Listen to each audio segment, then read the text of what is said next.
Hahaha, apa kabar sahabat YT artikel 2? Kali ini saya akan membacakan lanjutan alur cerita kisah Aditya yang berpura-pura miskin.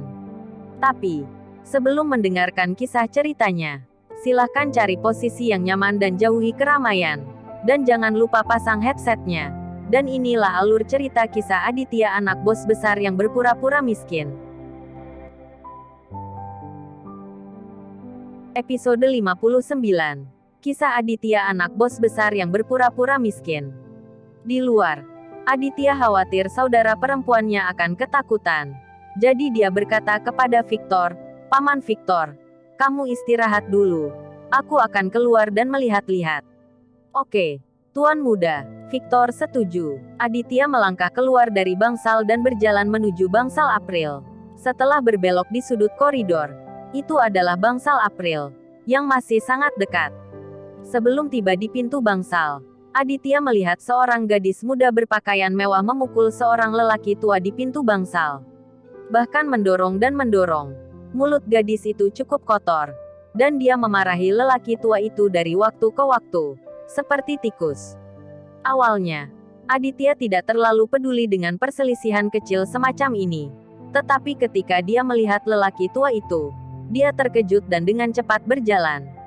Orang tua ini tidak lain adalah ayah angkat Aditya, Hendrik. Pada saat ini, Hendrik mengenakan pakaian biru dan membawa kotak makan siang di tangannya, dengan ekspresi tidak berdaya dan panik.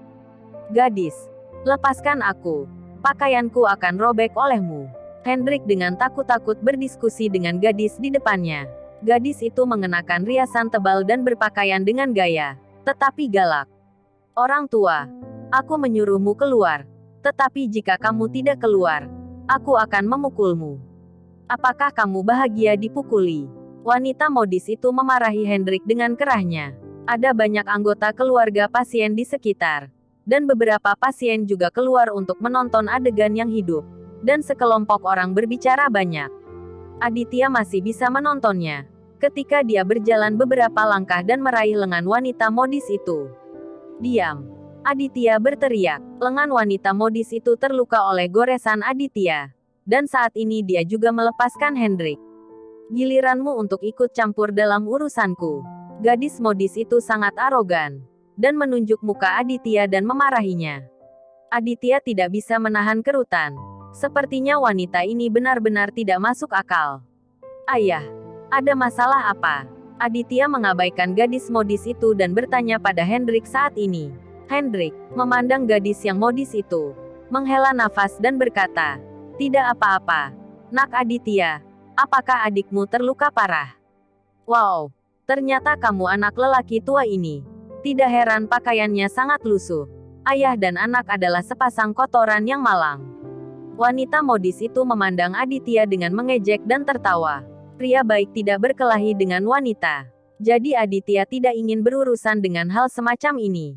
Pada saat ini, Hendrik berkata kepada Aditya, "Oke, Tian kecil yang baik, ayah. Ayo masuk." Tanpa diduga, wanita modis itu memblokir pintu bangsal sekaligus. "Apakah aku membiarkanmu masuk?" Wanita modis itu bertanya sambil mencibir. Hendrik sangat membosankan. Dia telah patuh sepanjang hidupnya. Ketika menghadapi situasi seperti itu, dia hanya bisa bersabar. Aditya melihat bahwa gadis modis itu belum selesai, dan wajahnya muram. "Apakah rumah sakit ini dibuka oleh keluargamu?" "Oh, lelaki tua ini pasti tidak akan diizinkan di bangsal ini.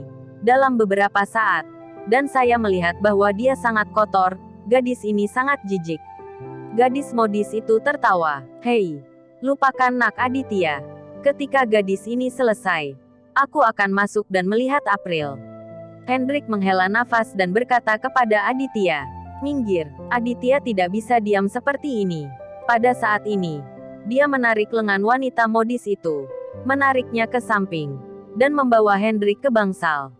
Wanita modis segera menjadi populer dan mengejar dengan sepatu hak tingginya. "Beraninya kamu melakukan ini denganku? Pakaianku berharga beberapa ribu dolar.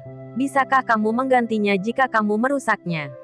Wanita modis itu menunjuk Aditya dan berteriak. Aditya benar-benar kesal dengan wanita ini. Dia menatap gadis yang modis dan berkata, Apakah kamu sudah selesai bicara? Kalian semua keluar, kataku.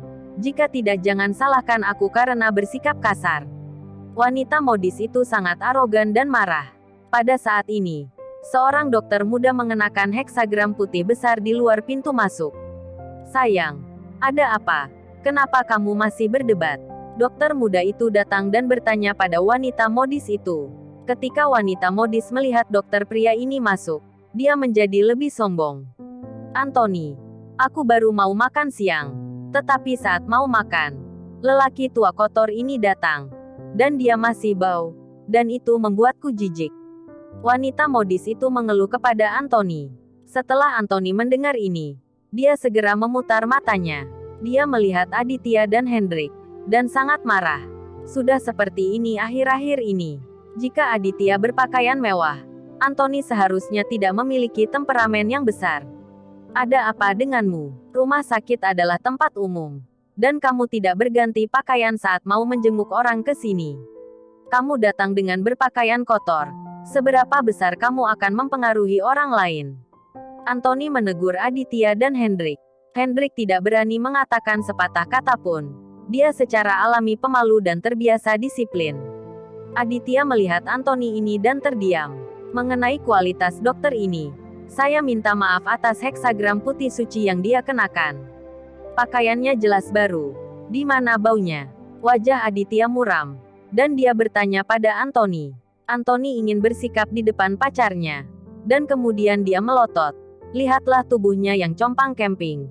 Bagaimana bisa hambar? Apakah kamu bersama mereka di ruangan? Cepat dan ganti bangsal.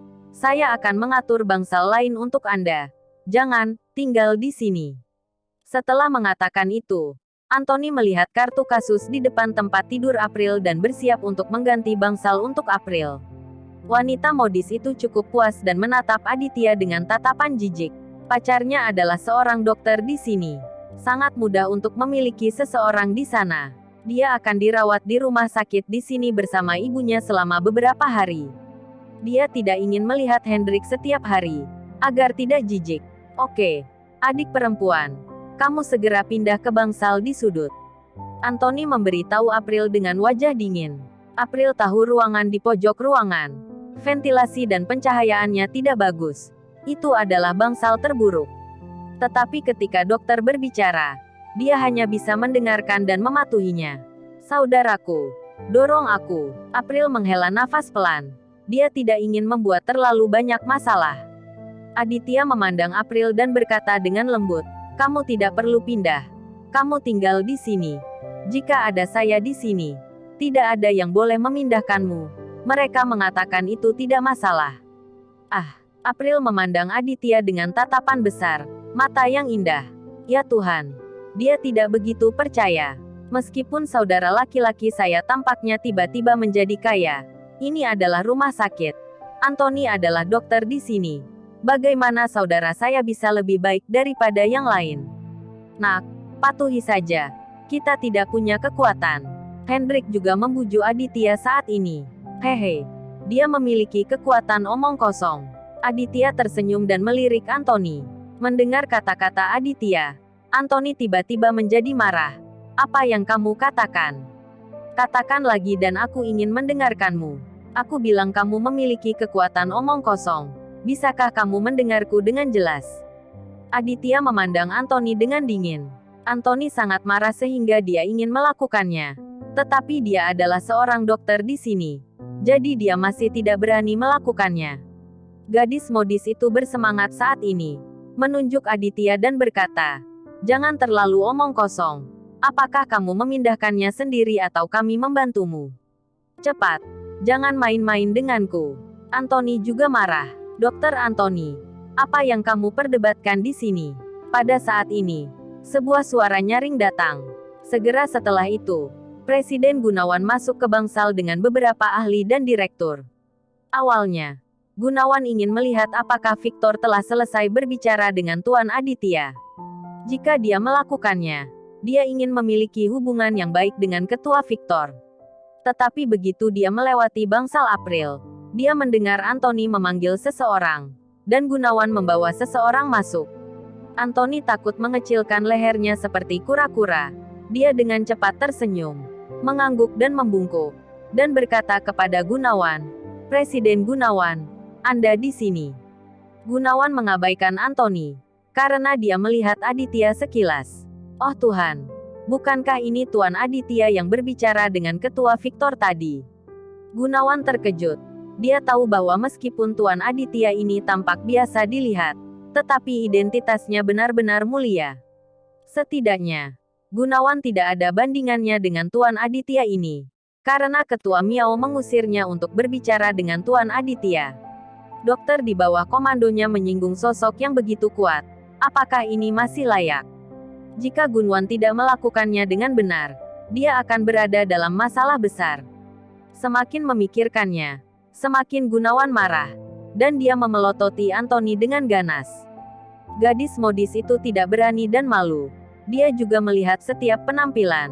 Gunawan adalah pemimpin pacarnya. Bagaimana dia bisa berani membuat masalah?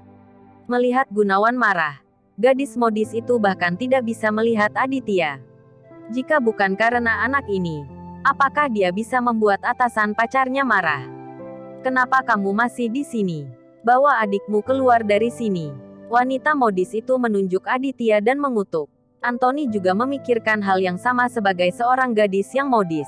Dia kemudian menatap Aditya dan berkata, "Cepat, apa yang kamu pikirkan?" Bersambung.